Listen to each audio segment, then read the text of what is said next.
réalisé en 2003 et intitulé « Les enfants des limbes ». Dans ce film, vous verrez des témoignages de femmes qui ont perdu un enfant au moment de la naissance. Vous verrez le retentissement de ce deuil sur le conjoint et sur les autres enfants. Vous verrez aussi l'importance de l'accompagnement de ces personnes, le bienfait des groupes de parole. Vous verrez enfin esquisser le problème de l'inscription à l'état civil de l'enfant qui est né et qui est mort rapidement après. Je vous souhaite un très bon film.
Les limbes ont désigné le séjour des âmes des enfants morts sans baptême.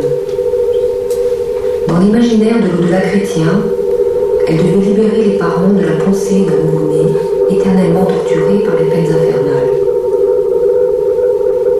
Aujourd'hui, comment reconnaître ces enfants sans histoire apparente, quand leur naissance est restée en souffrance, quand les limbes de la mémoire leur tiennent lieu de vie?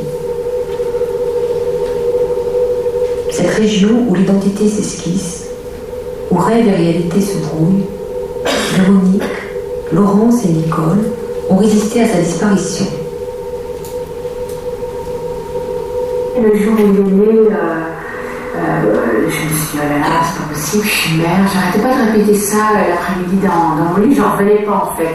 Je suis mère, je me souviens très bien de toujours dire cette phrase, parce que je réalisais pas que je passais de l'état de jeune fille un peu insouciante à jeune femme, jeune mère, avec la responsabilité d'un nouvel être humain, de voir un enfant qui venait de ma chair, qui allait peut-être avoir mes traits.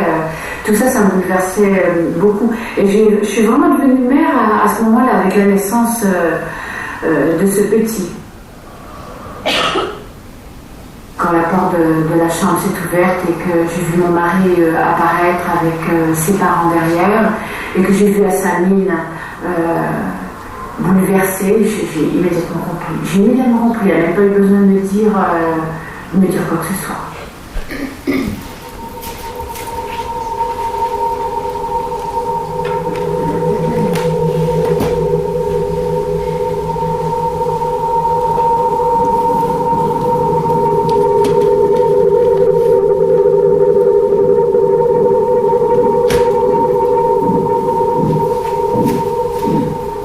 Déjà, on était impatients parce que c'était la première échographie, donc de voir notre enfant, c'était formidable. Et puis, à un moment donné, le gynécologue nous dit, mais qu'est-ce que je vois là? Et c'est Franck qui lui dit il y en a deux. Et elle dit oui, il y en a deux. Et je me souviens qu'il m'a dit oh Lolo, qu'est-ce que tu nous as fait là? T'étais super contente tout de suite. C'était formidable. Franchement, on ne s'attendait pas du tout. On était heureux d'aller à cette échographie pour voir notre bébé. Et puis, en plus, là, il y avait de bonnes nouvelles, quoi. Les bébés allaient bien, ils étaient deux, c'était formidable. Vous nous avez mis le doigt sur un problème à éviter, la prématurité.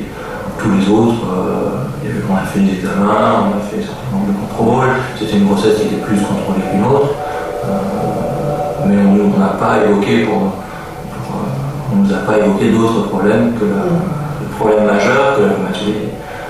C'est pour ça qu'une fois que les 8 mois de grossesse étaient passés, pour nous c'était terminé, quoi. Le travail était fait, on avait fait le chemin, et il ne restait plus qu'à accoucher, et puis on y était, quoi.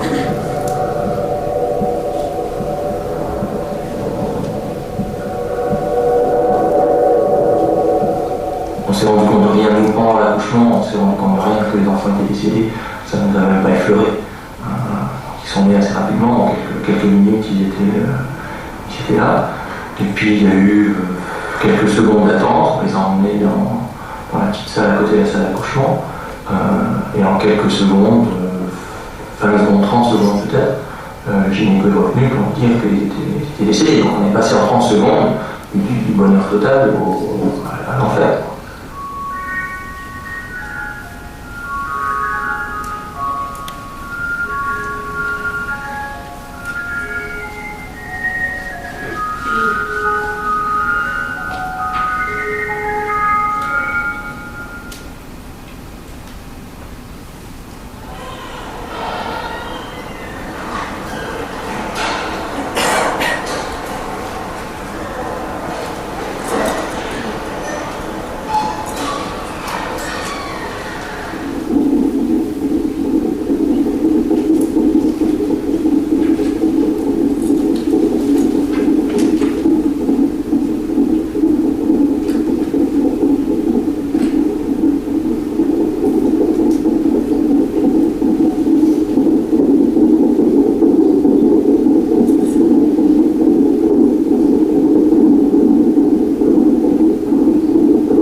Je sentais des battements et tout ça servait à rien. Et en fait, c'était mon cœur que je sentais.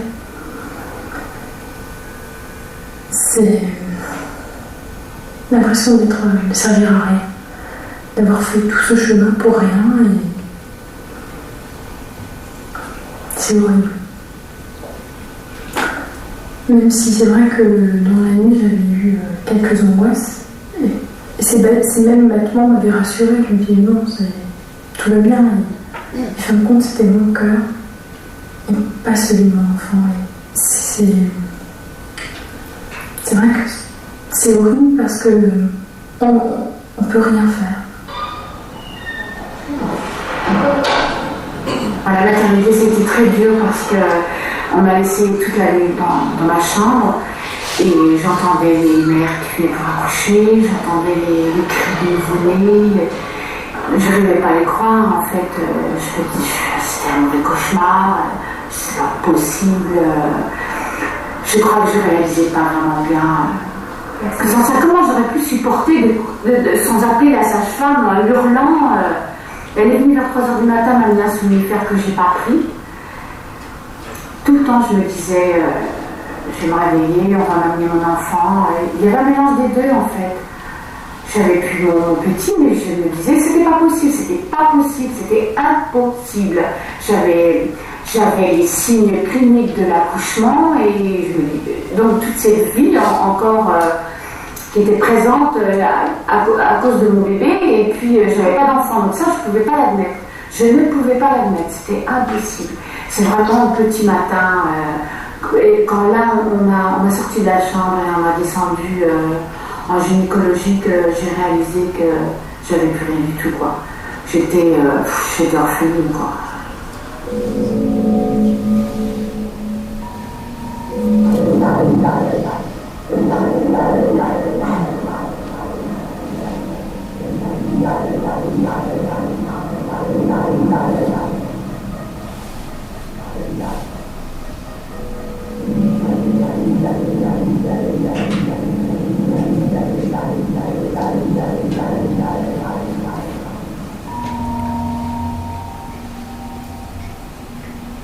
Qu'est-ce que c'est la vie après? Malgré tout, il faut faire des choix très vite, quoi. Et immédiatement, il a fallu répondre à des questions sur l'autopsie. Est-ce que vous voulez qu'on fasse une autopsie de vos enfants? Est-ce que vous voulez donner leur corps à la science? Quels sont les prénoms? Est-ce que vous leur aviez choisi des prénoms? On va accoucher. 99% des gens ont réfléchi aux prénoms avant d'aller coucher. On a signé une papier sur la voilà, une appellance sur la table d'accouchement. Avec le registre sur son ventre, on a signé les papiers qui engageaient l'avenir pour des choses graves. 2 heures après, 1 heure, 2 heures après, on nous demandait de signer alors qu'on était sans lieu de s'imaginer, de réaliser ce qui venait de se passer.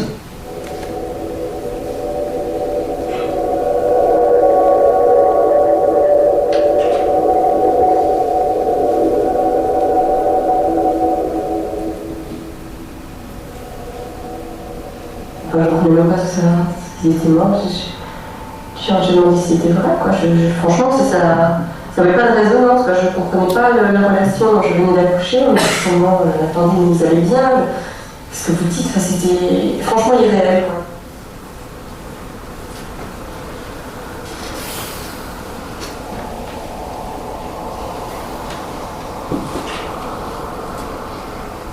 C'est vrai qu'on ne savait pas trop quelle étiquette nous coller.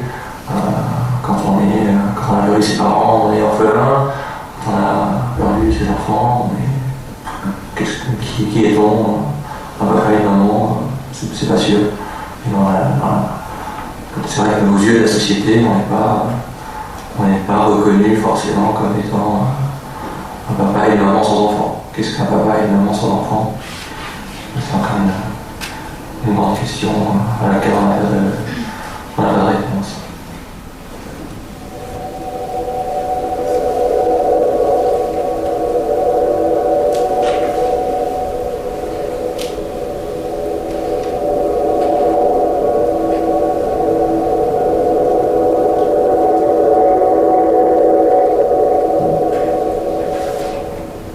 Finalement, on était seuls, toujours tous les trois, et surtout avec une très grande paix.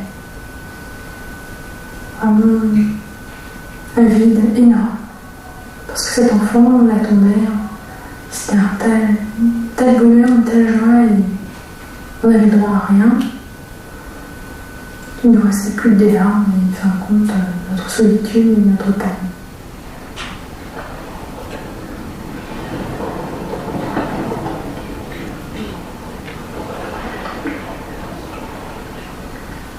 Quand elle a été enterrée, on a décidé de partir. C'était Pâques, donc elle a été enterrée le jeudi saint. Et le dimanche, après le passage traditionnel de la fin de Pâques, on a pris nos valises et on est parti. On est allé voir la mer, on est allé se changer les idées. On a fait ce qu'on n'a pas fait pendant des années. On voulait voir autre chose, vivre. Vivre et ensemble, surtout ensemble.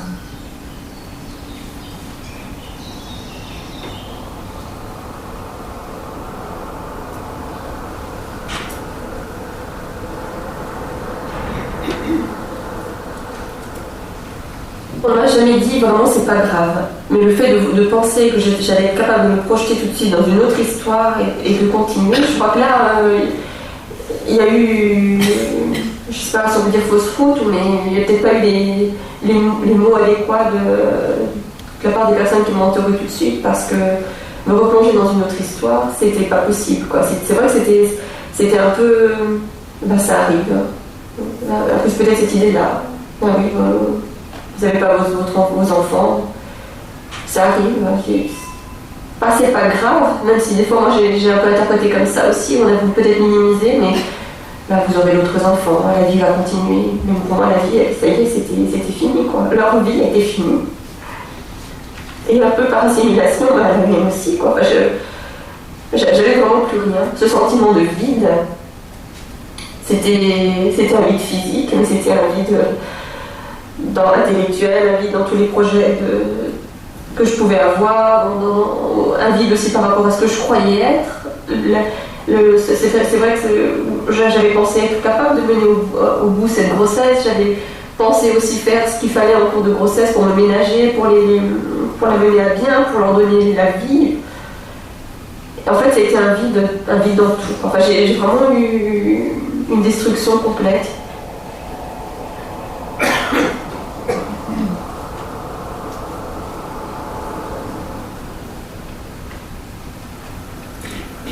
Cette arme, on est allé l'acheter, Léa et moi, une quinzaine de jours avant la naissance de Chloé. Et on l'avait fait, on avait confectionné un panier pour chercher les cheveux pour les part ensemble.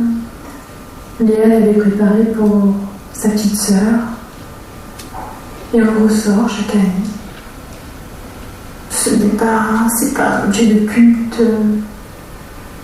Je suis très détachée par rapport à ce objet. C'est vrai que on l'avait acheté avant, mais il est présent.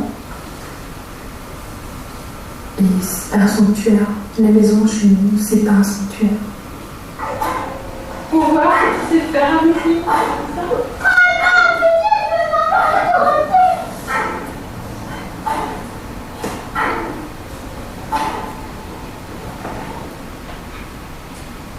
La chambre de Chloé était prête. Quand je suis rentrée, on a fermé la porte.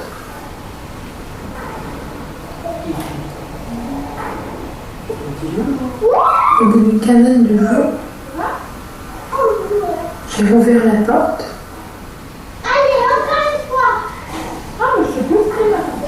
J'ai poussé le lit, j'ai mis un drap dessus, rangé aussi les affaires qui avaient été prévues pour Chloé, remis les jouets, et c'était reparti.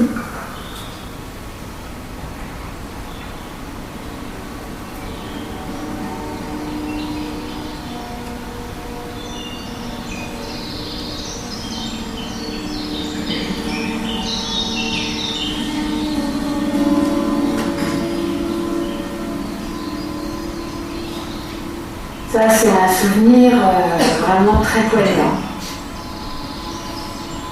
Le cercueil de mon fils est dans la voiture qui l'emmène de Paris jusque dans les Vosges où il avait sa tombe de préparer. Et ce jour-là, nous sommes partis, mon mari et moi, dans notre voiture particulière pour justement ramener notre fils jusqu'à sa dernière demeure, c'est-à-dire dans le pays où j'ai grandi, dans la région où j'ai grandi, dans les Vosges. Je me suis habillée tout en blanc parce que je ne voulais pas de couleur de deuil puisqu'il s'agissait d'un enfant et que pour moi un enfant, même mort, c'est toujours l'espérance.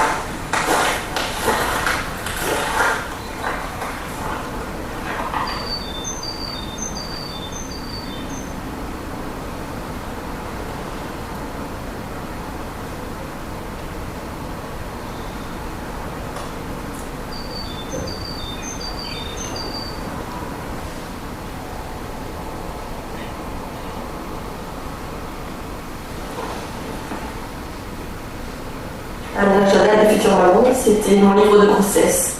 Je l'ai écrit en les attendant. Je l'ai terminé après qu'il soit décédé. Vraiment pour finir ce livre comme en fait, tout à fait naturellement, comme on écrit de grossesse, j'écrivais de temps en temps avec 1 ou 2 jours de retard. Et puis là, en fait, j'ai voulu le finir aussi. Il y avait un sentiment de, je sais pas, peut-être symbolique, de livre fermé, de livre terminé. Il y a un début et une fin dans ce livre. Je veux dire, c'est vraiment ce qui s'est passé, c'est vraiment leur histoire. C'est un sentiment peut-être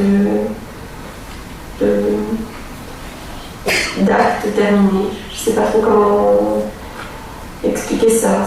Ça, c'est quelque chose de fini, éventuellement, que je pourrais ranger et qui est un souvenir presque complètement heureux parce que c'est vraiment ma grossesse.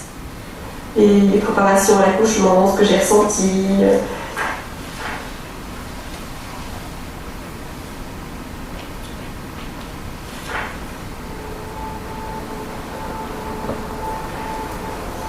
Chloé, nous avons choisi de l'enterrer dans une tombe à urne.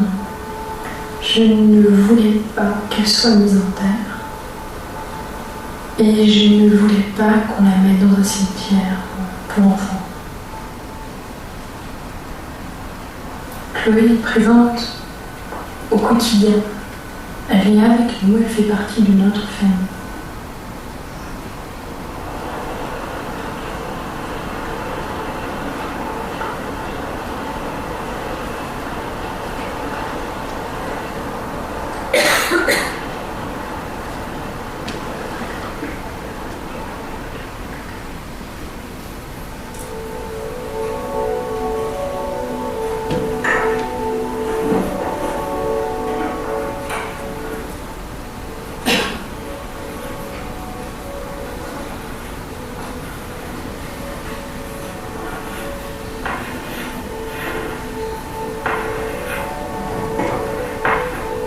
Chloé, elle n'a pas besoin de trop de place.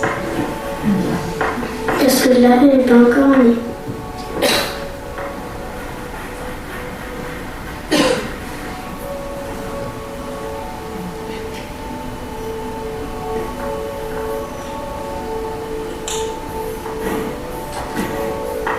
Maman, elle a un mois ou un jour, je ne sais pas.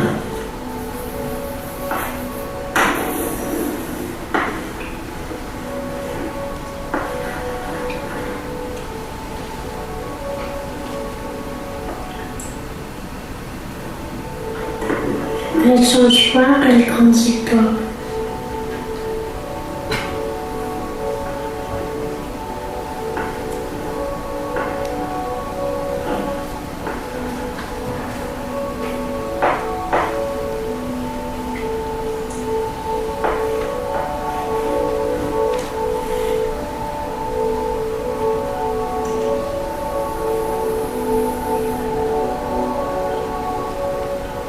Elle est aussi dans le cœur de Thomas parce que c'est sa grande sœur.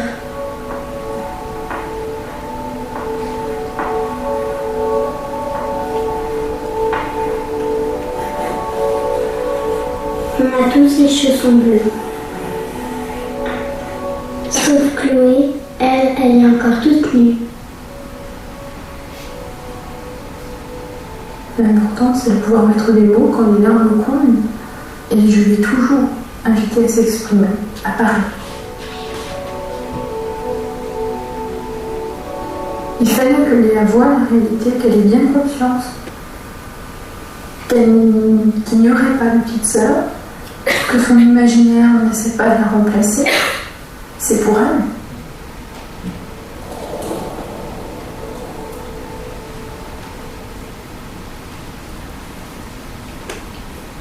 Si jamais un jour j'ai plus la possibilité de m'exprimer, de raconter mon histoire et ce qui s'est passé, je sais qu'il y a là, même sans avoir terminé ce livre, je sais qu'il y a des mots qui traduisent assez justement l'état d'esprit et ce que je pensais à l'époque.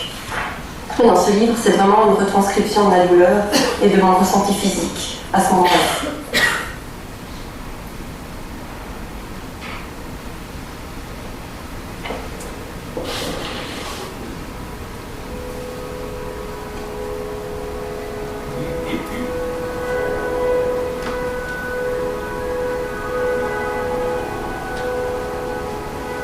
L'absence d'image, en fait, et de représentation de mes enfants était tellement présente et tellement obsédante que j'ai eu une idée. C'était de demander à une jeune fille qui fait des dessins, qui faisait des dessins devant la cathédrale, puisqu'en plus c'était l'été, il y avait beaucoup de touristes.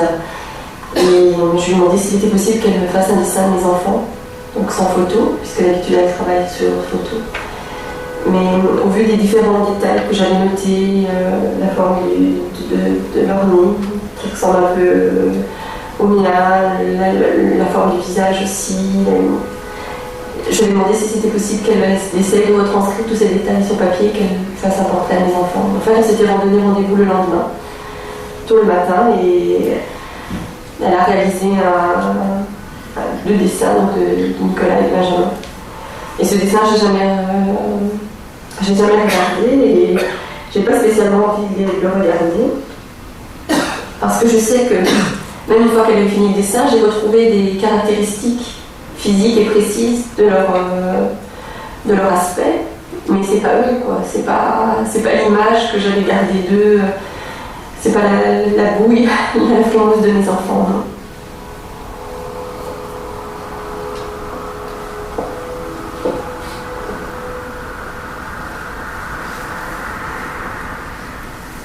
Immédiatement après avoir quitté la morgue, je l'ai dessiné.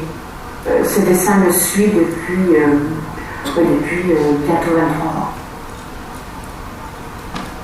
Il n'y a rien d'autre, donc j'ai David là avec moi. C'est comme si il vivait toujours, quoi. C'est vraiment lui en plus, hein. C'est vraiment lui avec son petit bonnet et tout, et comme il dormait. Vraiment, c'est lui. Oui, c'est important. Et quand je mourrai, je le veux avec moi. Rien dans mon cercueil, mais lui, oui.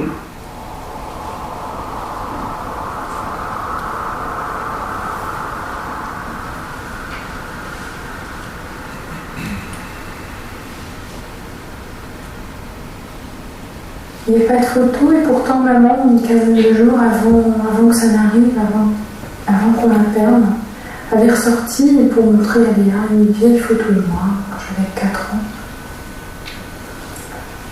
Et cette photo est tellement proche d'elle.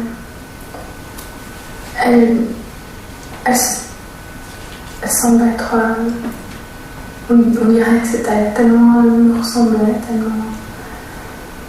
que c'est cette photo qu'on garde, même si c'est une photo de moi. Ce n'est pas un portrait de Chloé, c'est un portrait de moi. Mais Chloé me ressemble et il y a des points de similitude. Ce n'est pas son portrait, mais à travers ce portrait, on se souvient d'elle. On n'a pas besoin de quelque chose de matériel. Chloé, c'est comme une émotion. Elle n'est même pas née, c'est d'un point de vue de l'état civil. Et jamais elle n'aura ni un jour, ni un mois, ni une semaine. Elle vit dans nos cœurs, elle vit avec nous. Elle est ce qu'elle est. Et elle vit comme ça.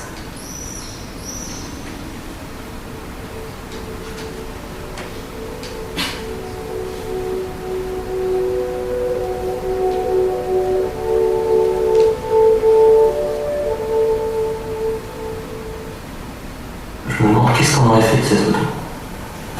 Non, je suis d'accord. C'est pour moi. Qu'est-ce qu'on aurait fait de cette photo? À qui on aurait montré cette photo? Dans quelles conditions? Ensuite, on aurait regardé qui, quand, où. Et si les gens avaient su qu'on avait une photo, et s'ils nous l'avaient demandé, nos futurs enfants, est-ce que il y a tout un certain nombre de précautions à prendre avec ces éventuelles photos que j'avais peut-être pas non plus envie de gérer ensuite. À qui on avait montré ces photos, on les a gardées pour nous. Encore une fois, c'est ce retour sur nous-mêmes. On a gardé leur image pour nous. Laurence les a vus, je les ai vus. Point. Ce sont nos enfants. Ils ont disparu, on les a vus, on les connaît. Et ça reste entre nous.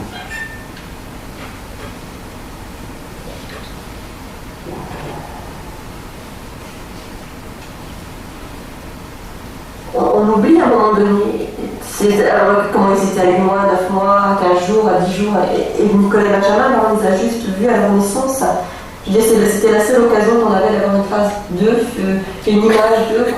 Pour moi, c'était obsédant le fait d'oublier les détails. Parce que j'avais que ça. Enfin, j'avais pas mon enfant, mes enfants que je pouvais voir grandir au quotidien. Là, ça ne m'obsède pas de ne plus me souvenir exactement comment étaient Justine et Léa à leur naissance. Parce qu'elles sont là autour de moi, parce qu'on fait des jeux, parce qu'on s'amuse, parce que c'est chouette, parce que ça va bien. Mais pas Nicolas et Benjamin. C'est tout ce que j'aurais pu encore garder et avoir d'eux. Et avec peut-être une attestation, je ne sais pas vis-à-vis des autres si j'aurais montré cette photo, mais au moins une certitude pour moi, une fois pour toutes, de ne pas oublier ces petits détails.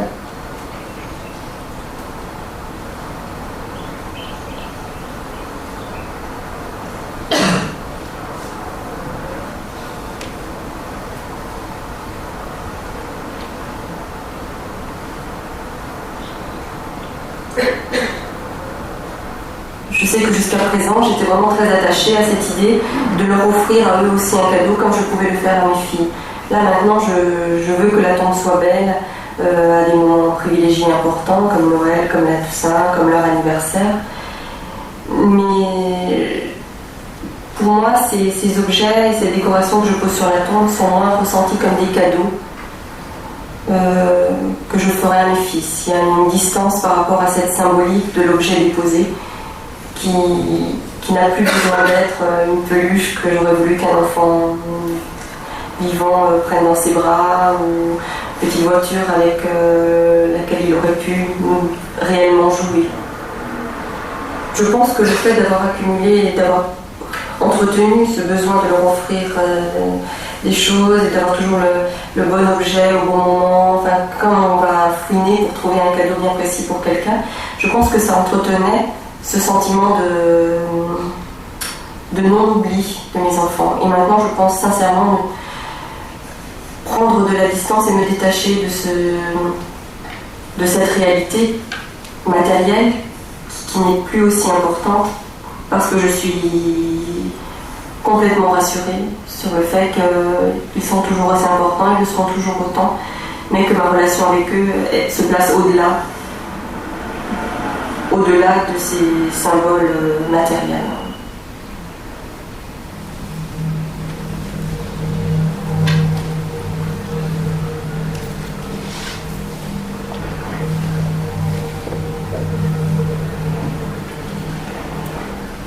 Je pense que des blessures comme celle-ci, ou ça vous renferme définitivement sur vous-même, et alors là, vous devenez complètement autiste, ou alors ça vous ouvre vraiment sur votre prochain.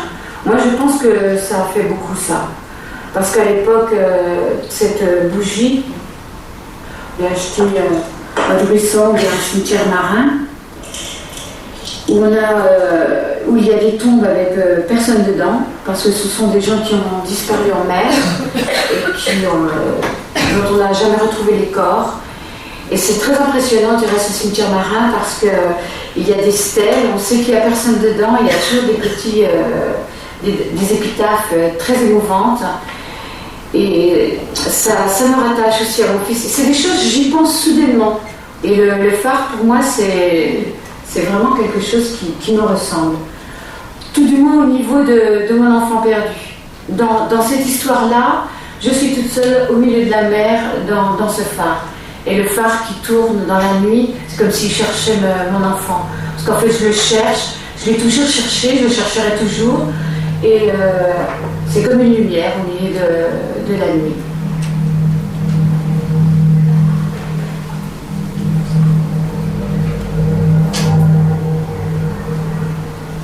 Quand on n'a pas connu son petit, on a une autre souffrance.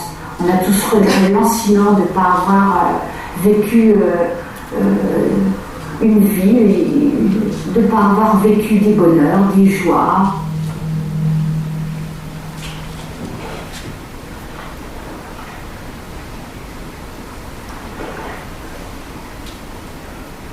On avait l'impression qu'on nous disait ok, on a diagnostiqué ce qui n'allait pas chez vous, mais un jour vous irez mieux. Parce que quand une fois vous aurez fait votre travail de deuil et que vous aurez l'autre enfant, vous irez mieux. Comme si, inéluctablement, on allait aller mieux. Mais en réalité, c'est pas comme ça, quoi. Je dirais, il faut du temps pour aller mieux. C'est pas juste des mots, quoi. C'est un vécu, c'est un ressenti, c'est des tas d'ambiguïté, comme tu disais tout à l'heure, un pas en avant, deux en arrière. C'est pas si évident que ça. Même si on reconnaît maintenant que c'est grâce à la venue de nos filles qu'on a retrouvé le goût de vivre et qu'on est replacé dans l'action et qu'on avance et qu'aux yeux du monde on paraît heureux et qu'on paraît aller bien, même si c'est grâce à elle, je veux dire, ça n'a pas été évident après d'avoir, après le mort de Nicolas Benjamin, d'avoir envie d'avoir un autre enfant. Parce que les mois qui suivent, c'est pas d'un autre enfant dont on a envie, c'est des enfants qu'on a perdus. Je crois que c'est ce décalage un peu avec les expressions toutes faites et les solutions toutes faites que propose la société, les soignants, l'entourage, et la réalité de ce que ça demande au quotidien. Même si après, effectivement, la solution pour aller un peu mieux, ça a été effectivement de se plonger dans l'action avec nos enfants. Ça, c'est certainement le cas. Oui. Mais pour arriver là... Avoir d'autres enfants, c'est une conséquence. C'est parce qu'on a cheminé et qu'on a décidé qu'on a d'autres enfants. Et on veut la présenter comme une cause. Ayez d'autres enfants et ensuite, ça ira mieux. Non, c'est aller mieux et ensuite vous pourrez éventuellement penser à avoir d'autres enfants. On s'en est bien rendu compte tout de suite que c'était pas évident. Que c'était pas on va faire vite un autre enfant et puis quoi, oui, justement, et puis quoi. Et puis on va oublier les autres et puis on va être heureux et puis bah non, même en ayant d'autres enfants, on n'oublie pas ses premiers enfants.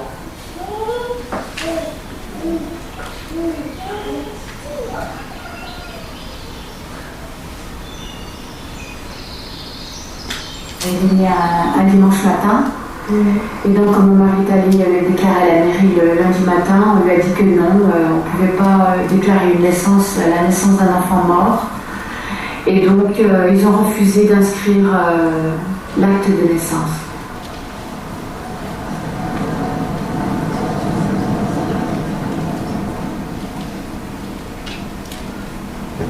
Et donc mon mari a accepté et quand il est venu me le dire, j'étais très très très énervée.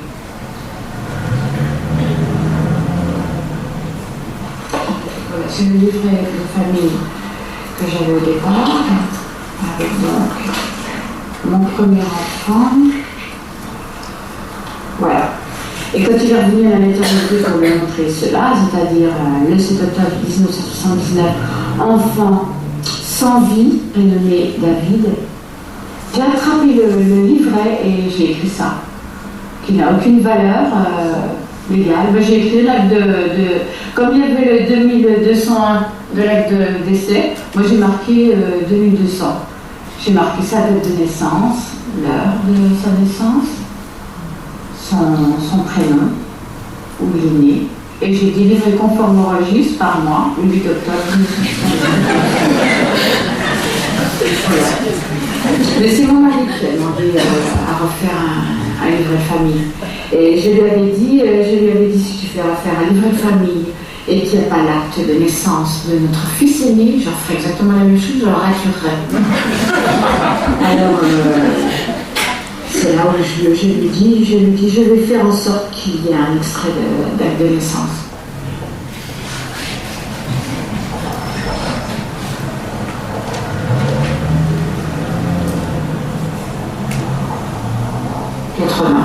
Je suis allée chez l'avocat et ça a mis 7 ans avant que j'aboutisse. Mais j'ai abouti. Déjà, j'ai fait annuler le sans-vie, l'acte. J'ai les papiers qui montrent qu'effectivement l'enfant n'est pas sans vie et il doit être là devant ces papiers. On leur demande si c'était à Colmar.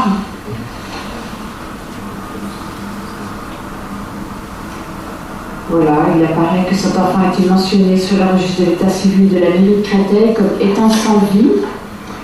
Pour rétablir la réalité et sauvegarder les intérêts moraux de la mère, il y a lieu d'ordonner la rectification de l'acte de décès, en ce sens que l'enfant David y sera désigné comme décédé le 7 octobre 1979 et non comme enfant sans vie.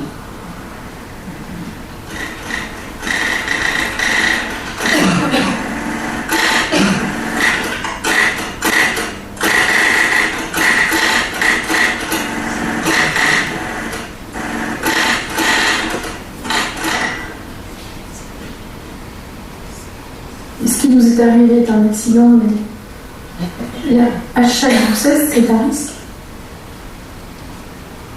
Je n'ai jamais rien pris. Ni antidépresseur, ni somnifère, ni quoi que ce soit. J'ai beaucoup brodé, mais je n'ai rien pris. Il fallait que ça passe. C'est très mieux, mais je ne voulais pas être anesthésiée, surtout pas. On était inquiets. Tellement inquiets qu'on a demandé un déclenchement avant le terme. Quand il est né, je lui en ai parlé. On lui en parle régulièrement, on lui dit, on lui parle de sa grande sœur. Et puis, on lui en parlera quand il sera plus grand, quand il sera en âge de comprendre. Mais je pense que Léa lui en parlera bien avant nous.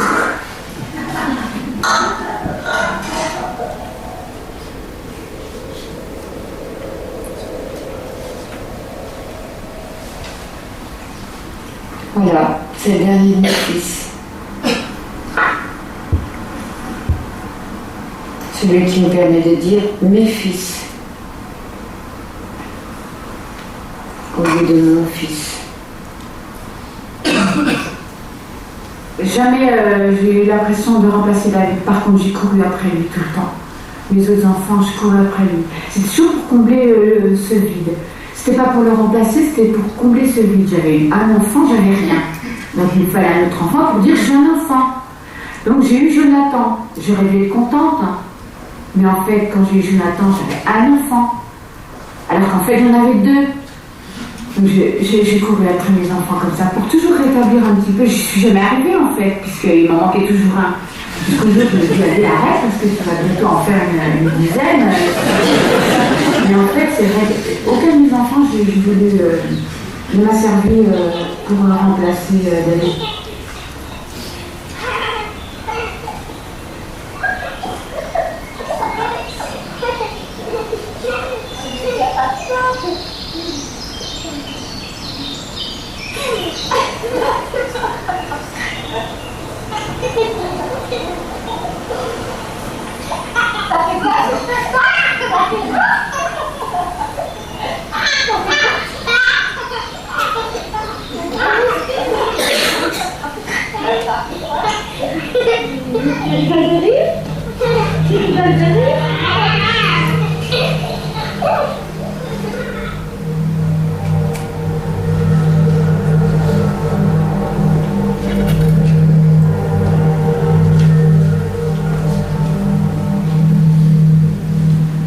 Des fois, j'arrive à avoir honte parce que quand on voit maintenant ce qui se passe, toute la souffrance des gens autour de moi, on ouvre le poste de télévision, il y a des gens qui ont des souffrances, c'est pire que la mort.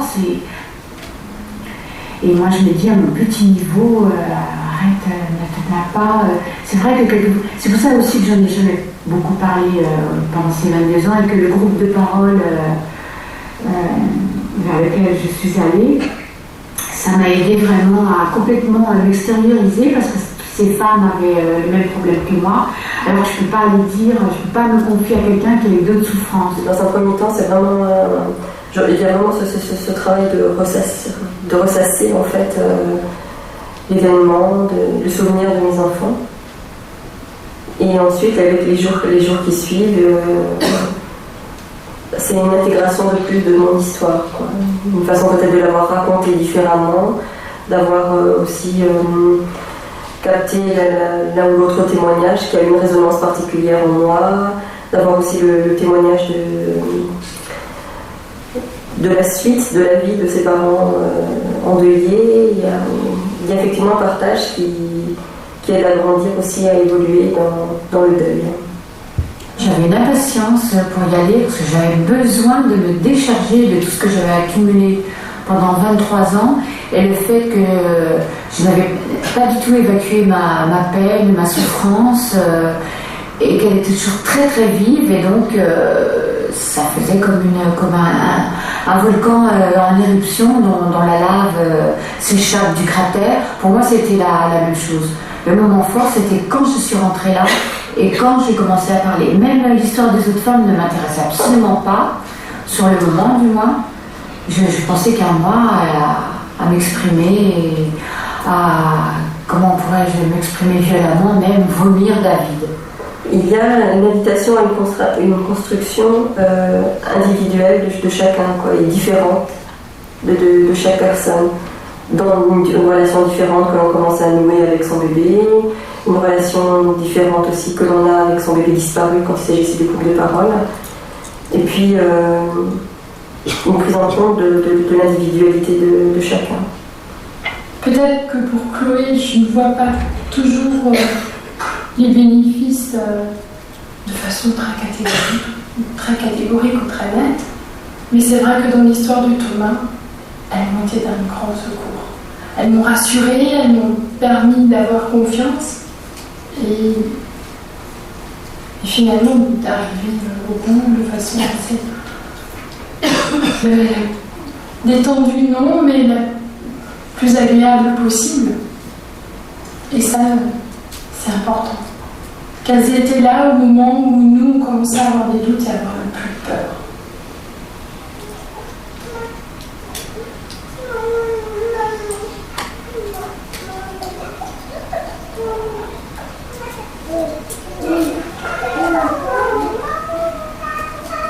J'ai le sentiment que ma vie a été bouleversée. Que si je m'étais tracé un chemin ma vie a pris un autre chemin. Maintenant, c'est aussi pourquoi ce chemin-là ne serait pas tout aussi agréable que l'autre, avec bien sûr ce traumatisme à jamais. On est marqué à vie, c'est sûr, mais après, c'est pas pour ça qu'on ne peut pas, à côté, a fortiori, faire aussi des belles choses. C'est ça aussi, il y a un après. Même si cet après, il n'est pas tout rose, et bien cet après, il existe quand même et il apporte des joies merveilleuses et des moments merveilleux. Il y a un après.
Alors, vous savez, après avoir entendu tout ce qu'on a entendu ce matin, après le témoignage de Thilo et Lily, après ces 3 témoignages, j'ai envie de dire, on pourrait se dire que la journée est finie.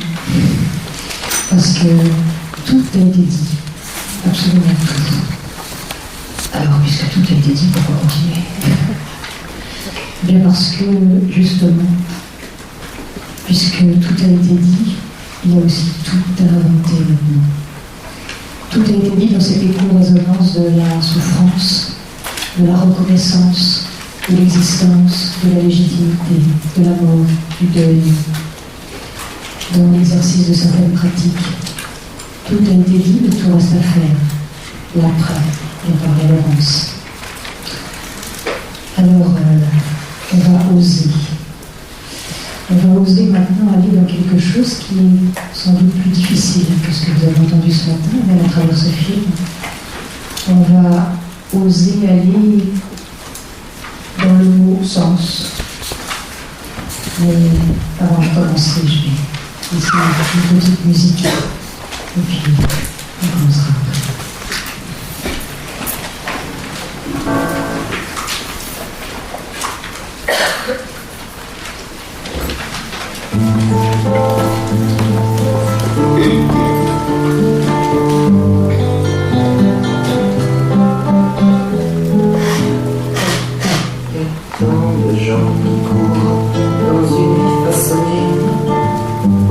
De doute, en oubli du silence, tant de gens qui se gourrent en soif de vérité, et tant qui font la route en oubli de l'enfance, tant qui croient en l'amour comme ils vont au ciné, fuyant le temps que coûte l'amour par liberté.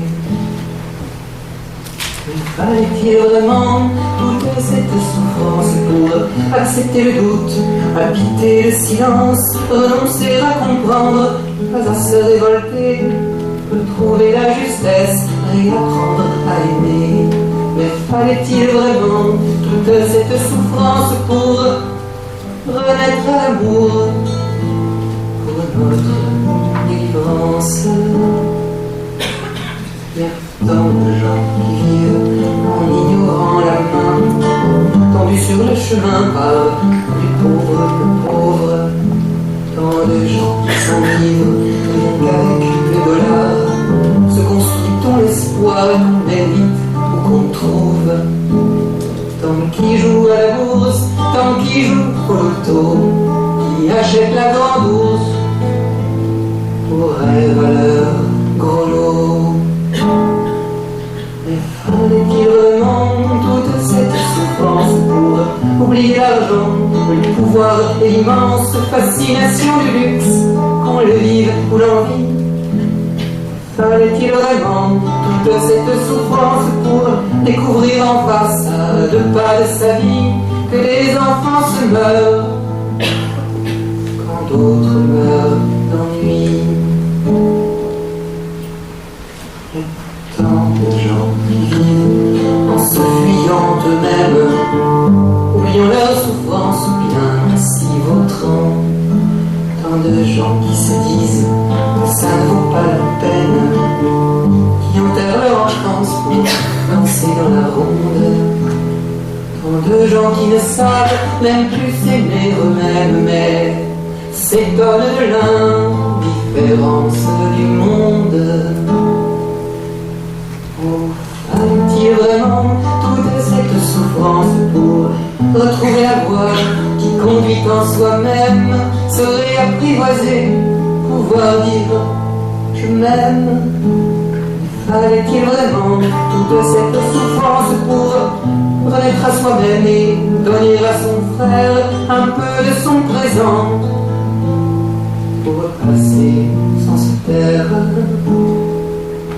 Il y a tant qui font silence, tant de gens qui se taisent, en vivant dans la honte, en fouissant leur malaise, cachant leur différence, apprivoisant la peine, l'oubli ou l'ennui pour pas que ça nous gêne.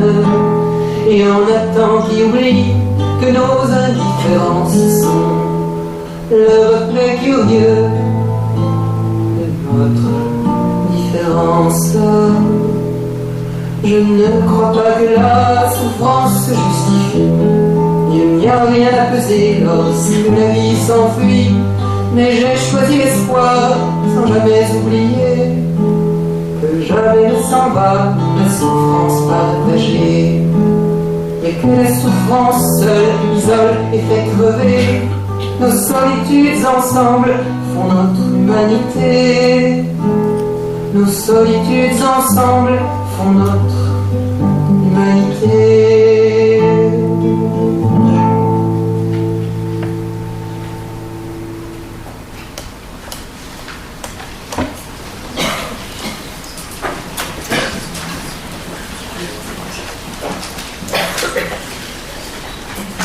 Fallait-il vraiment toute cette souffrance pour apprendre à dire je m'aime? C'est ce que l'on va essayer de voir à travers les propos qui vont suivre. Le processus de deuil est ainsi fait qu'il est intimement personnel. Nous l'avons vu ce matin. Certains mots peuvent apparaître absolument insupportables à entendre lorsque la souffrance, effectivement, est encore vive de la perte de son petit. Et le bon sens, précisément, peut faire partie de cette insupportable à entendre. Car lorsque l'on est plongé encore tout entier dans cette terrible douleur, au point parfois d'avoir voulu en mourir soi-même, comment imaginer qu'il y ait un sens quelconque que l'on puisse attribuer à une telle épreuve? Alors, je voudrais quand même dire quelque chose maintenant. Il est important de bien se situer par rapport aux propos qui vont suivre et de bien situer aussi vos attentes. Je crois tout à fait profondément que si vous êtes tous ici réunis aujourd'hui, c'est qu'à un niveau ou à un autre de vous-même, consciemment ou inconsciemment, vous pouvez effectivement, de toute façon, entendre ce qui va suivre. Néanmoins, il vaut mieux être clair sur le fait que rien de ce qui va suivre ne représente des recettes toutes faites qui permettront de repartir ce soir tout à coup apaisé dans sa souffrance. Et je pense bien sûr ici en particulier aux parents dont le deuil est encore trop récent. J'ai dit ce matin qu'il fallait du temps. Alors il s'agit davantage, en fait, maintenant, après avoir exploré ce matin les circonstances de la mort périnatale, après avoir entendu donc les témoignages et l'émotion qui passaient à travers ce que nous ont dit Clio et Olive, il s'agit surtout de ne pas oublier tout ça, de ne pas oublier tout ce qui a été dit ce matin, toute cette écho-résonance. Et en même temps. Il s'agit maintenant de regarder comment on peut s'orienter un chemin de maturation et de dépassement dans ce brassage intérieur qu'est la souffrance de la perte de son petit. Et d'entrevoir comment ce chemin de maturation peut laisser s'élaborer, peut-être, une ouverture insoupçonnée. Comment ce chemin de maturation peut mobiliser les ressources propres à chacun pour non pas annuler, non pas oublier, mais pour transformer cette souffrance en expérience de vie enseignante sur soi-même. Car même si cela ne peut être vu tout de suite, bien sûr, dans l'effondrement vécu, comme je le disais ce matin, il y a une porte qui se ferme, c'est toujours pour une autre porte qui s'ouvre. Mais vous comprenez bien, donc encore une fois, que tout ceci ne peut s'opérer qu'avec du temps et de la patience. Venons en fait. J'ose donc maintenant. Vous savez, ça me fait penser à cette phrase de Sénèque. Sénèque disait ce n'est pas parce que les choses sont difficiles que nous n'osons pas. C'est parce que nous n'osons pas qu'elles sont difficiles. Alors j'ose. J'ose donc maintenant, avec toute la délicatesse du cœur qui nous relie, vous proposer de faire une incursion de l'autre côté du miroir de la souffrance, afin que nous puissions y entrevoir ce que peut-être il est possible d'y regarder bien du temps après le décès, dans une lecture plus subtile de l'événement de la mort du tout petit. Je ne vous emmènerai jamais là où je ne suis pas passée moi-même. La piste que je vous propose maintenant de suivre est finalement aussi celle d'une naissance, mais une nouvelle naissance, une naissance qui se dévoile dans un inattendu total, au cœur des décombres et de l'effondrement qu'engendre l'événement de la mort. Une naissance subtile de soi, du plus profond de soi, au travers d'une nouvelle conscience explorée, au travers du questionnement de soi-même. et de la découverte, peut-être, de sa vérité profonde. Alors, il ne faudrait bien sûr jamais attendre les effondrements dramatiques de notre existence pour s'arrêter et pour réfléchir à ce qui compte vraiment dans notre vie, pour regarder nos attachements, les émotions qui nous gouvernent, notre façon habituelle et presque routinière d'appréhender le monde et de le réduire trop souvent à notre seul regard, à nos seules représentations mentales ou émotionnelles. Il ne faudrait jamais attendre cela, bien sûr. Cependant, notre sagesse humaine a bien du mal à aller seule jusqu'à cette évidence. Et c'est ici que l'enfant, interrompu en plein élan de nos désirs, de nos vouloirs, de nos savoirs, de nos exigences, vient nous stopper au beau milieu de notre course folle. Le processus de deuil nous précipite bien plus vite que nous n'étions certainement enclins à le faire naturellement dans un face-à-face incontournable avec nous-mêmes. Il nous projette dans un monde intérieur que l'on ne connaît pas, que l'on ne connaissait pas, et qui révèle à notre insu des mémoires enfouies de nos premiers deuils d'enfants, mais aussi des mémoires de deuil s'originant chez nos ancêtres, quelquefois très lointains. Il est ce parcours de deuil ô combien sinueux, fait de montées, de descentes, d'allées et retours, et il nous plonge dans une expérience intense, quoi qu'il en soit, sur les plans physiques, émotionnels, mental et spirituel. Et ce sont ces circonstances que l'on n'attendait évidemment pas, la mort de notre petit, qui précisément et paradoxalement nous ouvre la porte de nous-mêmes en nous confrontant, certes en nous confrontant dos au mur, avec des choses en nous qui ont besoin d'être rencontrées pour être guéries. Car c'est dans cet espace d'intense souffrance du deuil, espace qui semble être d'ultime solitude, et où la personne, ou là comme dans d'autres espaces, mais là particulièrement, personne ne peut venir nous rejoindre. Dans l'expérience d'une immédiate, intense vulnérabilité, que s'ouvre également cette rencontre avec des espaces inconnus de soi jusqu'alors. C'est vrai que c'est dans l'extrême faiblesse et l'épuisement, souvent. Une fois abaissées les défenses les plus dures de notre personnalité, que s'opère comme une sorte de voyance nouvelle, une voyance que nous n'avions pas les moyens avant, une voyance de nous-mêmes en pleine lucidité,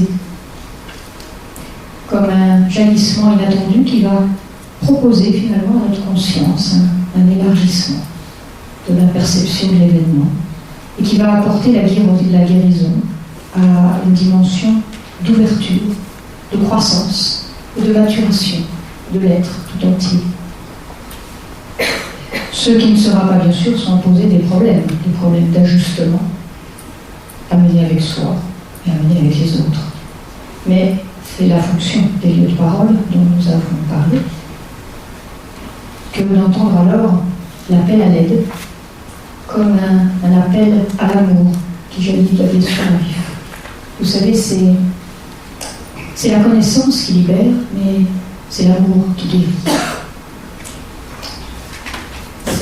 C'est là, en effet, dans ces lieux de parole, que nos défenses habituelles, donc effondrées, peuvent finalement consentir à ouvrir une brèche, à commencer de prendre les armes et s'autoriser de s'abandonner à la confiance d'une écoute bienveillante et compatissante en vue de déposer là, tout simplement, à travers les émotions complètement désordonnées du deuil, les fardeaux souvent mortifères que nous avons portés en nous depuis si longtemps, sans même le savoir. Qu'elle le veuille ou non, la personne ne verra plus jamais le monde avec les mêmes yeux qu'avant la mort de son petit. Je parle évidemment, cela va sentir, mais il faut peut-être le dire, autant du papa que de la maman, bien sûr. Sortir du deuil suppose une inévitable redéfinition du rapport à soi-même et donc aux autres, dans l'amour infini de ses propres limites et de ses propres blessures.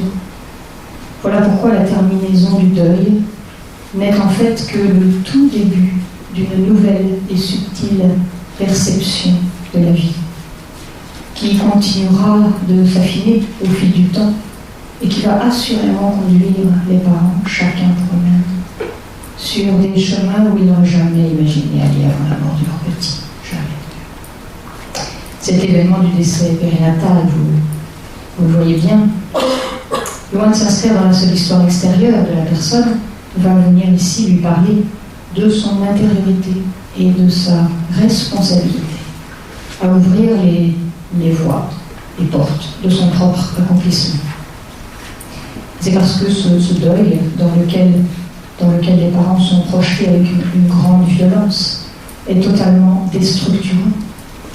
Précisément parce que le moi s'y trouve pulvérisé, détruit, anéanti, et qui est précipité dans une intense blessure narcissique.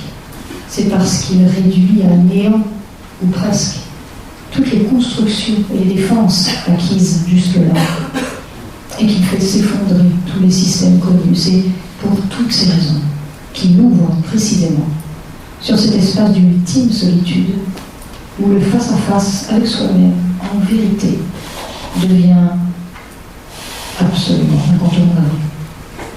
Le processus de deuil trouve en fait son issue véritablement salutaire dans la reconnaissance. La reconnaissance qui n'est pas encore l'acceptation, mais la reconnaissance par la personne endeuillée du miroir que lui offre son deuil, afin de regarder en elle la manière dont il se déroule, les impacts émotionnels qu'il produit, et de débusquer en fait ainsi les conflits émotionnels qui se jouent à l'intérieur d'elle-même et avec lesquels elle engage sa vie à répétition depuis l'enfance, bien au-delà du deuil actuel. Et c'est précisément son deuil actuel qui va offrir à la personne de pouvoir observer également le mode de résolution adopté par elle depuis toujours pour pallier au conflit intérieur mis en évidence. Or, il n'y a que deux manières de résoudre un conflit. Après, il y a beaucoup de ramifications possibles, mais si on résume, il y a deux manières de résoudre un conflit intérieur. Soit en pratique, soit par le dépassement. Dans la résolution par la pratique, je compte sur un élément salvateur extérieur, que cet élément d'ailleurs soit apporté par moi ou par une tierce personne, et c'est une chose extérieure qui va venir résoudre mon conflit, une solution extérieure. C'est un mode qui reste attaché à l'enfant persistant en nous lorsqu'il n'est pas accompagné d'un travail d'apprentissage de la résolution par le dépassement. Car avec le dépassement, en effet, je travaille non plus à la recherche d'un élément extérieur salvateur, mais au contraire, je travaille à transformer de l'intérieur ma propre perception émotionnelle. Et j'expérimente le renoncement à voir mes exigences satisfaites. Alors bien sûr, le mot de renoncement. Attention, ce n'est pas en tant que frustration, en tant que privation ou en tant qu'évitement, mais plutôt comme une expansion de mon espace de liberté intérieure, qui fait que, en cet endroit d'expansion, je ne me sens plus à la merci d'une sorte de dictature émotionnelle en moi. Alors avec la perte du tout petit, la personne est de fait, qu'elle le veuille ou non, acculée à la seule issue de résolution par le dépassement, puisqu'elle ne peut strictement pas trouver de résolution à son conflit par le mode de la pratique, à savoir Qu'est-ce que c'est ici? Eh bien, avoir son bébé. Son bébé, celui qu'elle veut, celui-là même qu'elle veut, pas un autre. Voilà. Personne, ni elle, ni quelqu'un d'autre ne pourra lui trouver de résolution à ce conflit par la pratique. La pédagogie, si on peut dire ça comme ça, bien sûr, la pédagogie du deuil est ici évidente, si on veut bien regarder la stricte réalité et non pas ses conséquences affectives. Il s'agit aujourd'hui pour la personne endeuillée d'apprendre au rythme qui est possible pour elle, bien sûr, mais incontournablement cependant. D'apprendre à faire face à la réalité telle qu'elle est, telle qu'elle se présente, sans contournement possible par le mode de la pratique. Il s'agit en outre pour elle de nommer les colorations émotionnelles remises en scène par le deuil actuel, reflet des événements traumatiques du passé. Et il s'agit enfin pour elle de saisir l'opportunité de résoudre une fois pour toutes sur le mode du dépassement des conflits et des blessures jusqu'alors non guéris. Tout cela est bousculant. C'est une maturation évidemment lente et progressive, dont le processus de deuil est le support et qui permet d'entrer en contact intime et profond avec la vérité incontournable, elle aussi, de l'impermanence de toute chose sur Terre. La mort inattendue et inconcevable pour l'affect humain, tel que celle de l'enfant, étant la manifestation même de cette vérité universelle, l'impermanence, mise en contact ô combien encore bousculante, qui provoque l'émergence en soi d'un questionnement en vérité sur, si on le veut bien évidemment, sur la manière dont jusqu'ici j'ai organisé intérieurement mon rapport à la vie et au temps, consciemment, car je passe bien sûr comme nombre d'hommes et de femmes beaucoup de temps à manger, à dormir, à travailler, à faire ce qu'il y a à faire, surtout faire ce qu'il y a à faire, en courant toujours après ce temps qui me manque toujours, reflet d'un manque plus existentiel d'ailleurs en moi. Mais si j'entre à présent dans cette conscience subtile et profonde que la mort de mon enfant, dans ma propre chair, et j'ai envie de dire ma chair de mère et ma chair de père,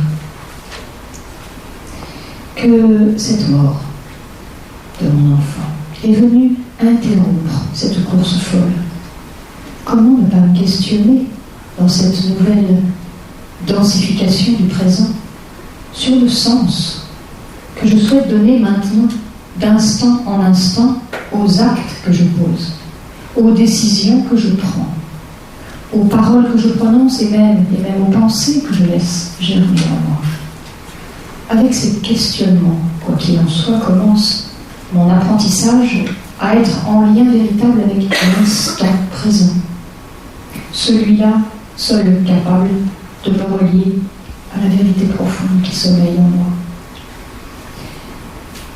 La mort d'un bébé, elle est tellement insensée aujourd'hui, illogique et inconcevable. Ce qui n'a pas toujours été le cas dans toutes les sociétés et à toutes les époques, mais en tout cas aujourd'hui.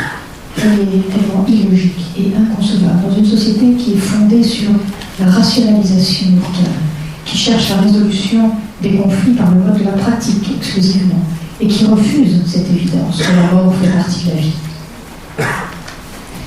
Les parents sont, du coup, ici, sans le soutien du collectif, renvoyés dans ce drame face à eux-mêmes.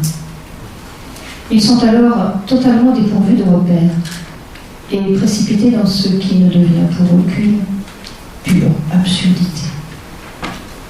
Dans cet espace d'ultime solitude toujours qu'ils ont à rencontrer, avant que ne se dessine l'esquisse d'un sens, émergeront ces inévitables pourquoi. On les a entendus ce matin, on les a partagés, pourquoi nous? Qu'avons-nous fait pour mériter ça? Pourquoi devons-nous souffrir une telle souffrance? Autant de questions qui peuvent tourner longtemps en boucle, devenant vite infernales au sens propre du terme. Si la conscience ne se tourne pas vers l'éveil, à une transformation des pourquoi en pourquoi, en vue de quoi,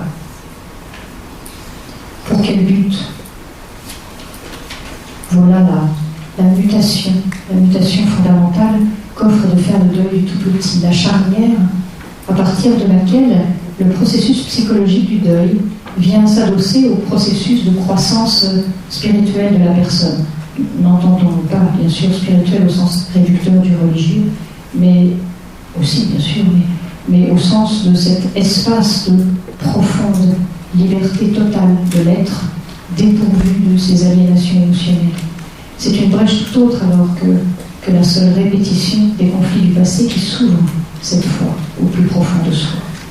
Il n'y a plus uniquement que le bébé voulu, attendu et perdu qui terrasse de chagrin et une conscience anéantie de douleur. Mais il y a également cette recherche de libération des conflits émotionnels mis en évidence à travers les questionnements qui s'imposent alors. Par exemple, comment se fait-il que je sois encore et continuellement confronté à des situations que je considère comme injustes, à des situations de manque, de perte, de séparation douloureuse. Comment se fait-il que je sois encore brutalement projeté dans une situation de non-reconnaissance, de non-légitimité? Une situation où le regard des autres est tellement important pour moi. Comment se fait-il que je rencontre toujours sur des personnes qui me renvoient leur incompréhension de ce que je vis? Comment se fait-il que j'ai à vivre encore ce sentiment de grand isolement, mais que mon sentiment de culpabilité soit à nouveau si vivement et cruellement sollicité? Ces questionnements ne sont que des exemples. Mais ainsi passe-t-on du plan de l'avoir, seul avoir, mon bébé, à celui de l'être, l'un et l'autre venant sans cesse se faire écho, car c'est précisément parce que cet événement traumatique plonge les parents au cœur de la dépossession extrême qu'ils mettent en évidence la dépendance à toutes les possessions, matérielles, certes, mais aussi et surtout psychiques et émotionnelles. L'identification à notre moi est le fondement de notre existence ordinaire. Et cette identification, elle nous réduit sans même que nous nous en rendions compte à ce par quoi nous nous définissons habituellement, notre profession, notre statut conjugal, notre état de père ou de mère, notre rôle social ou communautaire, une certaine idée de notre place dans le monde, de notre maison, notre voiture, ou même seulement un trait dominant de notre caractère. Aussi, le deuil qui arrivera dans notre vie nous invite-t-il à explorer en conscience tous ces liens réducteurs de nous-mêmes à nous-mêmes et toutes les soumissions aux lois imaginaires établies par loyauté familiale depuis l'enfance. Car le deuil, tout comme chaque situation qui nous fait souffrir, comporte en son sein un enseignement de vie qu'il nous est proposé de découvrir et d'intégrer dans notre évolution, grâce à la pédagogie du dépassement. Voilà bien le en vue de quoi nous rencontrons sur notre route la souffrance du deuil, non pas par nécessaire masochisme évidemment, mais en vue de rencontrer la matière même en nous de notre nécessaire transformation, en vue d'y pointer la nature de nos attachements et de nos dépendances, d'aller à la rencontre de ces liens aliénants en nous et de les nommer, de nous y confronter émotionnellement et de prendre enfin la décision de les résoudre en les dépassant. Il n'est pas si facile de se rencontrer soi-même sans y être acculé. Il n'est pas même si facile d'avoir seulement le désir de se rencontrer soi-même lorsque le tourbillon de toutes nos affaires nous a tourné la tête. Et c'est le miroir du deuil. C'est ce miroir qui nous donne l'opportunité d'aller y voir. Je peux ainsi regarder mon univers réactionnel et ce dans quoi il m'entraîne. Tout mais c'est pas juste, et tout mais pourquoi moi, de l'existence, qui bien au-delà de la mort de mon petit, me coud dans une histoire à répétition. Le deuil nous montre, oui, à quel point nous sommes dépendants de nos attentes, de nos exigences affectives, de ce que nous trouvons légitimement, juste ou injuste, de nos idées préétablies, de nos façons de voir, de nos perceptions sensorielles.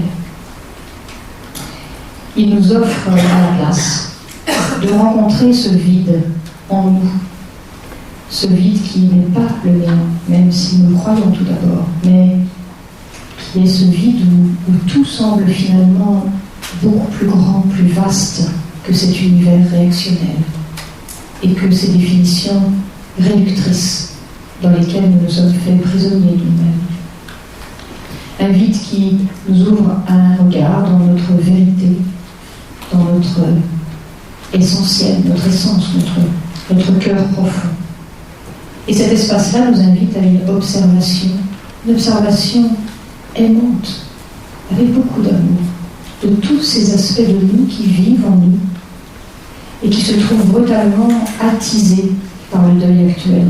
Alors, on citait beaucoup, bien sûr, l'indignation, l'inquiétude, la colère, la rage, le désespoir, l'impuissance, la détresse, le ressentiment, la rancœur, l'humiliation, la tristesse, la dévalorisation, mais aussi la bouderie, la vanité, l'orgueil, les peurs, la haine, la jalousie, le mensonge, le sentiment de trahison, de non-reconnaissance, le sentiment d'être victime. Tous ces mouvements émotionnels s'entrechoquent, se croisent, vont et viennent, amplifiés par le deuil, pour mieux mettre en évidence de quelles entraves nous avons à nous libérer. Car à aucun moment de notre existence, fût-ce au plus intense du chagrin, nous ne sommes réduits tout entiers à ces aspects de nous brassés par notre souffrance. Alors, grâce à l'accompagnement, par l'observation bienveillante et aimante de ces aspects qui se présentent à nous, par leur rencontre en dehors de tout jugement, nous sommes enseignés de nous-mêmes à lâcher petit à petit, lâcher sur nos schémas de vie connus et nos expériences qui nous enferment dans le passé. Nous sommes enseignés à lâcher sur ce qui en nous vient rajouter de la souffrance à notre douleur. En particulier, si ce deuil du tout petit en gestation confronte plus que tout autre à l'incompréhension et à la non-reconnaissance, c'est qu'il y a à y apprendre, certainement en résonance évidemment particulière avec l'histoire de chacun, c'est qu'il y a à y apprendre le détachement de l'attente répétitive d'une validation de soi par le seul regard des autres. Le deuil nous familiarise avec ce processus de devoir quitter pour grandir. Il se trouve en résonance, en écho vibratoire et symbolique avec cette obligation de devoir perdre afin de pouvoir naître à de nouvelles dimensions de soi, et ce, tout au long de l'existence, depuis la naissance jusqu'à la mort. Dès le premier instant de séparation avec l'utérus de la mère, la trajectoire de vie dans la matière n'est plus faite que d'arrachements successifs de pertes, du deuil, de renoncement et d'apprentissage à lâcher prise. Alors notre responsabilité à prendre dans le travail de deuil, c'est celle de nous regarder enfin depuis nous-mêmes, de nous regarder depuis nous-mêmes avec amour, de prendre soin de nous, de nous faire du bien, de nous faire confiance et de nous faire aider afin de décoder, à travers une lecture plus subtile des choses, en quoi la mort de notre bébé tant attendu vient révéler des aspects de nous-mêmes enfermés depuis longtemps dans une mort symbolique, des aspects de nous sacrifiés empêcher de naître au-dedans de nous par autant de peur de ne pas être aimé, autant de peur de trahir nos loyautés familiales inconscientes, ou de peur de remettre en cause nos convenances étouffantes et nos rigidités protectrices, pourtant inadaptées aujourd'hui à la circulation de l'énergie vitale en nous. La mort au-dedans de nous vient bien ici le mettre en évidence. Et elle inscrit cette mort au cœur de notre chair. Finalement, cette question, en quoi cette gestation inachevée aujourd'hui en moi, en quoi cette naissance manquée sont-elles comme l'objectivation posée devant les yeux d'une gestation inachevée, certes, mais de moi. Une naissance interrompue de moi-même à moi-même, dans les replis de mon inconscient. Et alors jaillit le sens pour chacun. Le sens que chacun nommera, bien sûr, avec ses propres mots. On n'a pas qu'un, évidemment. Le sens qui est inscrit tout au fond de cette découverte inattendue de soi, comme un cadeau caché, là où on ne pouvait pas l'attendre. Ce cadeau de la vie, qui un jour fait dire, bien longtemps après la mort, ce tout petit début de phrase tellement inconcevable à envisager lorsque tout s'effondre, ce petit grâce au deuil. Grâce au deuil. Grâce au deuil, j'ai compris. J'ai compris ce qui était important dans ma vie. J'ai compris ce qui était de valeur dans ma vie. Grâce au deuil, j'ai appris des choses essentielles. Ce que vivre veut dire, ce qu'aimer veut dire, ce que regarder les autres enfants veut dire. Grâce au deuil, je suis un autre. Grâce au deuil, je suis une autre. Grâce au deuil, je sais ce que je veux maintenant pour ma vie. Je sais aussi ce que je ne veux plus. Je me suis enfin réveillée, etc. Chacun aura évidemment son expression. Et étape par étape, c'est donc dans toute l'histoire de la construction de notre je suis, que nous a produit le processus de deuil. Et ce qui est merveilleux, c'est que c'est ce tout petit encore tellement mêlé à la chair de sa mère, ayant vécu la fragilité jusqu'à son extrême, qui montrera le chemin et qui tiendra finalement la main de ses parents tout au long de la route, afin de construire un après plus vaste, un après plus authentique, plus joyeux, plus solide, plus ajusté, plus à l'écoute, oui, de soi-même qu'auparavant, moins rigide aussi sur des raideurs passées qui paraissent à présent si futiles. Certainement un après plus audacieux d'amour et tellement plus en accord avec la profondeur dévoilée, car, comme Laurence le disait dans le film, il y a un après. Il y a un après qui apporte des joies merveilleuses et des moments merveilleux. Voilà, mes amis.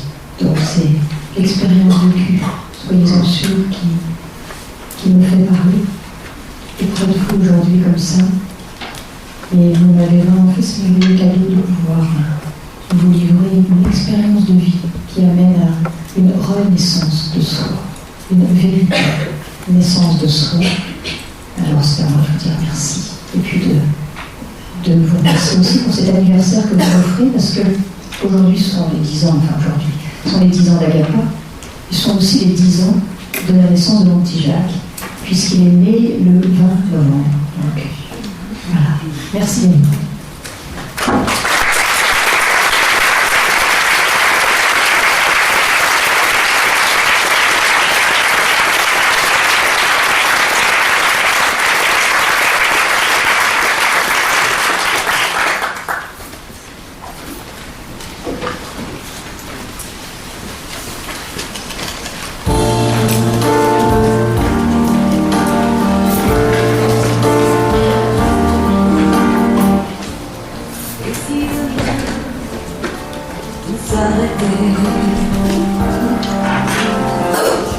Il se prépare pour le regret.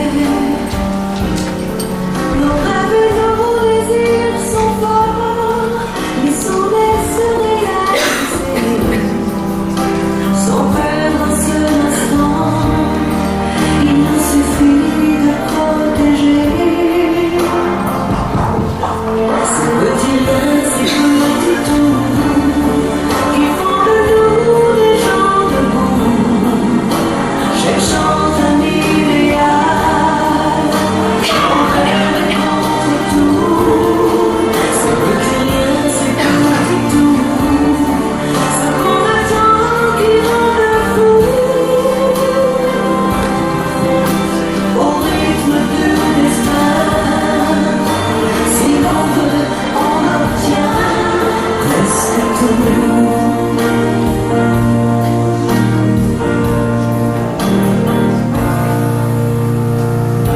Et si d'aventure on se trouvait en face de l'amour le plus parfait,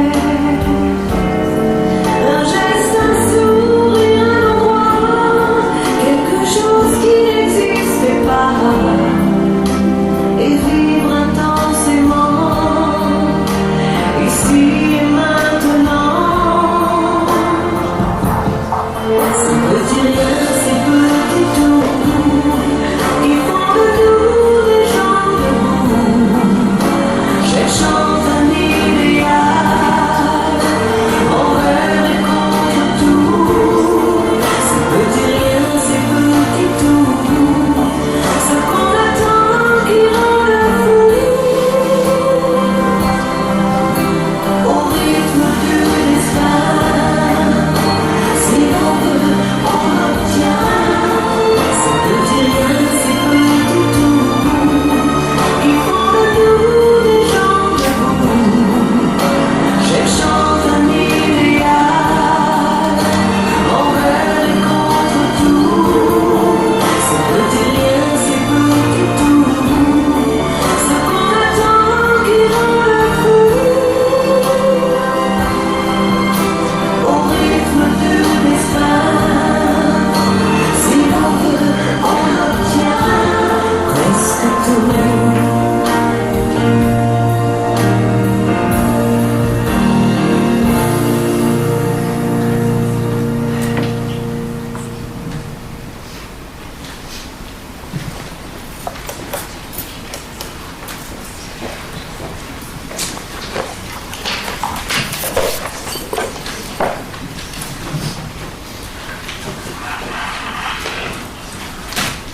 Alors, je vous rappelle que Chantal continue la dédicace de ses livres pendant la pause. Nous vous remercions d'être de retour à 16h, non pas à 15h45, mais à 16h bien précis dans la salle. Et ceux qui n'ont pas encore inscrit le prénom de leur enfant décédé sur le transparent, ils ont pas la possibilité de le faire pendant la pause aussi. Alors, bonne pause.